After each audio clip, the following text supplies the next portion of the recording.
In this video, we're taking a look at the Range Oscillator by Zailerman on TradingView. This indicator is designed to track real-time momentum inside any market range, highlight bullish and bearish pressure, and alert you when price is preparing for a potential breakout. It automatically adapts to volatility, identifies strong and weak zones, and shows when momentum is building, slowing down, or reversing, all directly on the oscillator.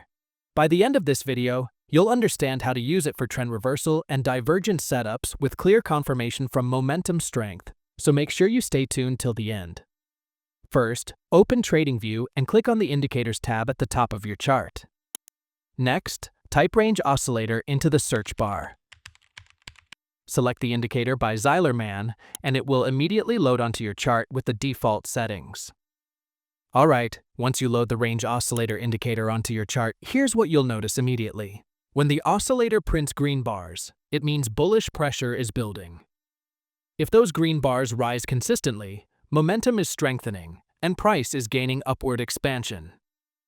When the oscillator prints red bars, it shows bearish pressure. A steady drop in the red zone confirms weakening price and increasing downward momentum.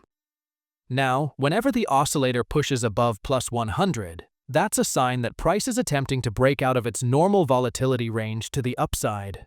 This often happens during strong bullish continuation moves.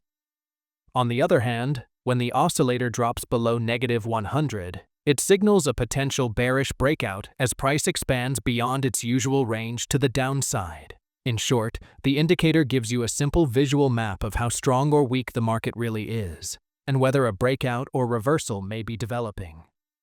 Now let's move into the settings of the Range Oscillator, and I'll keep this really simple so you know exactly what each option does. First, we have the minimum range length. This tells the indicator how many candles it should look at when defining a range. If you increase the value to 100, the indicator slows down and focuses on bigger, stronger ranges. If you decrease it to 10, it reacts faster and picks up shorter-term movements. Most traders can just leave this at the default of 50. Next, we have the range width multiplier. Think of this as the sensitivity control. A higher multiplier like 10 creates a wider range and smooths out the noise, giving cleaner signals. A lower multiplier like 1 tightens the range and makes the oscillator more sensitive to small price changes. Again, the default setting works perfectly well for almost every market. Moving down, you'll see the number of heat levels. This simply controls how many strength zones the oscillator displays. More heat levels give you more detail. Fewer levels make the view simpler. It doesn't affect performance, so leaving it at the default is totally fine.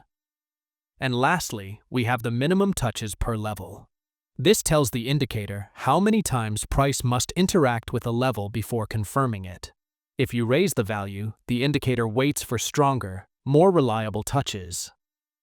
If you lower it, the confirmation happens faster, which makes it more responsive.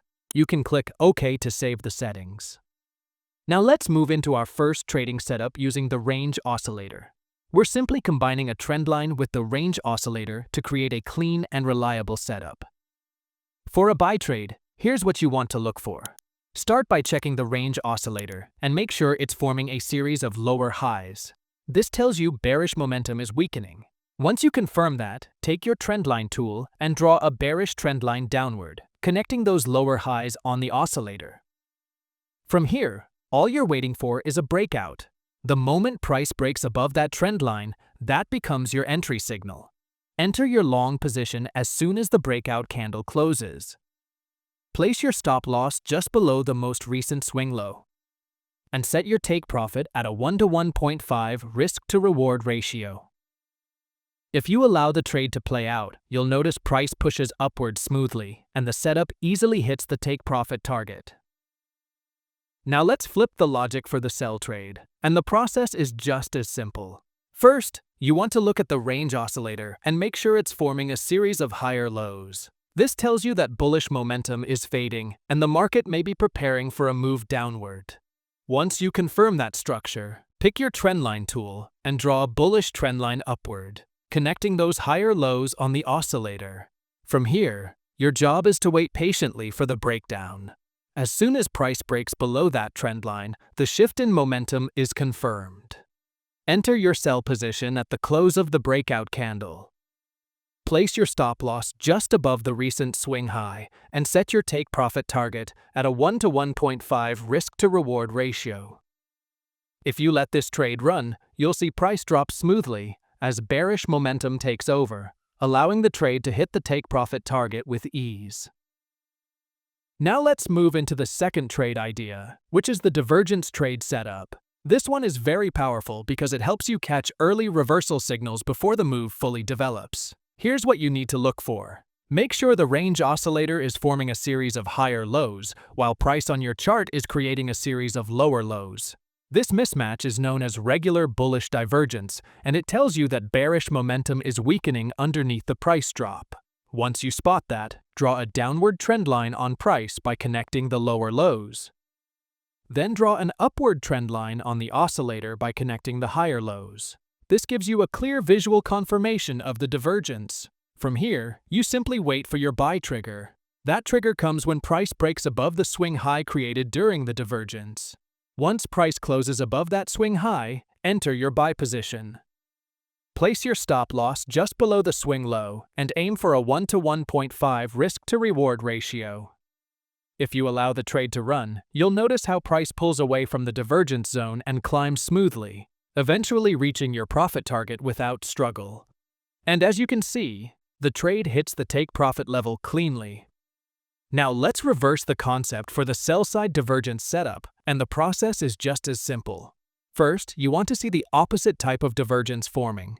Price should be creating a series of higher highs, while the range oscillator is forming a series of lower highs. This is called regular bearish divergence, and it signals that bullish momentum is weakening, even though price is still pushing upward. Once you confirm this pattern, take your trendline tool and draw an upward trend line on price, connecting the higher highs. Then draw a downward trend line on the oscillator by connecting the lower highs. This gives you a clean visual confirmation that momentum no longer supports the upward move. From here, you simply wait for your sell trigger. Your entry comes when price breaks below the swing low formed during the divergence. As soon as that breakout candle closes, enter your sell position.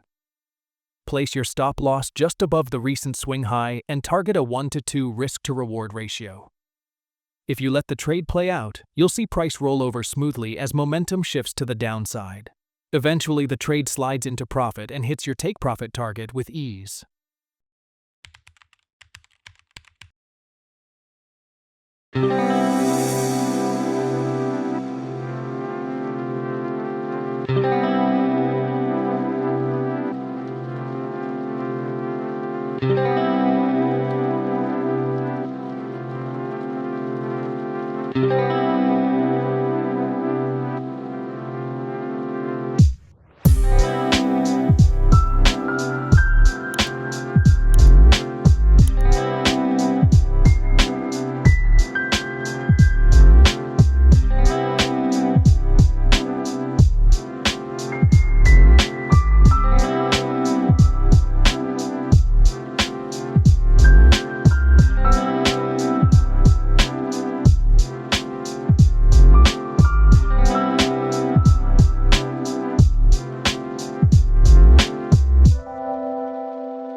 And that's how you can trade effectively using the range oscillator by Zailerman. From identifying strong and weak momentum zones, spotting breakout pressure before it happens, catching early trend continuations, and timing clean mean reversion reversals. This tool gives you a simple and reliable way to understand the strength behind every market move. Always manage your risk properly, stick to your stop loss and target rules, and test each setup on a demo account until you're fully comfortable with the flow of the strategy. Thanks for watching, and I'll see you in the next video.